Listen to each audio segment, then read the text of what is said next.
আসসালামু আলাইকুম রহমতুল্লাহি তাআলা ওয়া বারাকাতুহু। আলহামদুলিল্লাহ ওয়াসসালাতু ওয়াসসালামু আলা রাসূলিল্লাহি ওয়া বা'দ। দর্শক শ্রোতা ভাই ও বোনেরা, আপনারা দেখতে পাচ্ছেন আমরা উত্তরা কেন্দ্রীয় জামে মসজিদ, ঐতিহাসিক মসজিদে আমরা দাঁড়িয়ে কথা বলছি।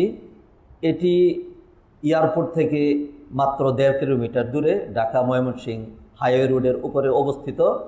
রাজুক কর্তৃক বরাদ্দকৃত জায়গার পরিমাণ হচ্ছে 83 কাঠা এবং এই মসজিদটা উপরে 9 তলা সহ এবং আন্ডারগ্রাউন্ডে 3 তলা সহ মোট 12 তলা একটি ঐতিহাসিক মসজিদ হবে, যার ব্যয় প্রাক্কলিত ব্যয় ধরা হয়েছে মোটামুটি অ্যাপ্রক্সিমেট 250 থেকে 300 কোটি টাকা।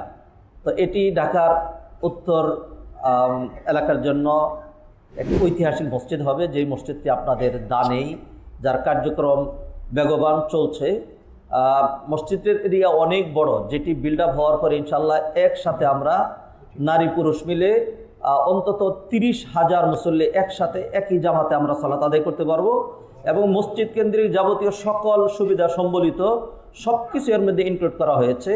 যেই মসজিদটির এতদিন থেকে গুরুত্বপূর্ণ নেতৃত্ব এবং খুতবা দিয়ে প্রাণবন্ত করে যিনি এসেছিলেন, শুধুমাত্র বাংলাদেশের অন্যতম উজ্জ্বল নক্ষত্র বা ইসলামিক স্কলার নন, যিনি সারা বিশ্বের মধ্যে বিশ্ব নন্দিত একজন আলেমে দ্বীন ফজিলতুল উস্তাদ সৈয়দ কামাল উদ্দিন আবদুল্লাহ জাফরি, তিনি এটির নেতৃত্বে রয়েছেন, তিনি এই কাজটি এগিয়ে নিয়ে যাচ্ছেন। আমি আপনাদেরকে আহ্বান করব, বিশ্বময় যে যেখান থেকে দেখতে পাচ্ছেন, আপনারা প্রত্যেকে আমাদের এই মসজিদের সাথে শরীক থাকবেন ইনশাআল্লাহ। আর নবীজি সাল্লাল্লাহু আলাইহি সাল্লাম বলছেন, মান বানা লিল্লাহি মাসজিদান বানাল্লাহু লাহু ফিল জান্নাতি মিসলা।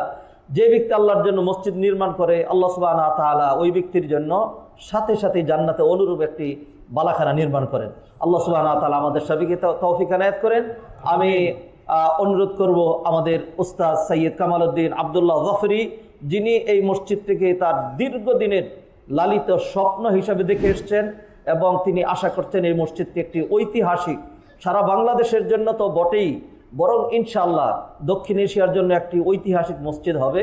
আল্লাহ সুবহানাহু ওয়া তাআলা তাকে দীর্ঘজীবী করেন, নেখায়াত দান করেন এবং তার নেতৃত্বে যে কাজ এগিয়ে চলছে, আল্লাহ সুবহানাহু ওয়া তাআলা সেই কাজটাকে কবুল করেন।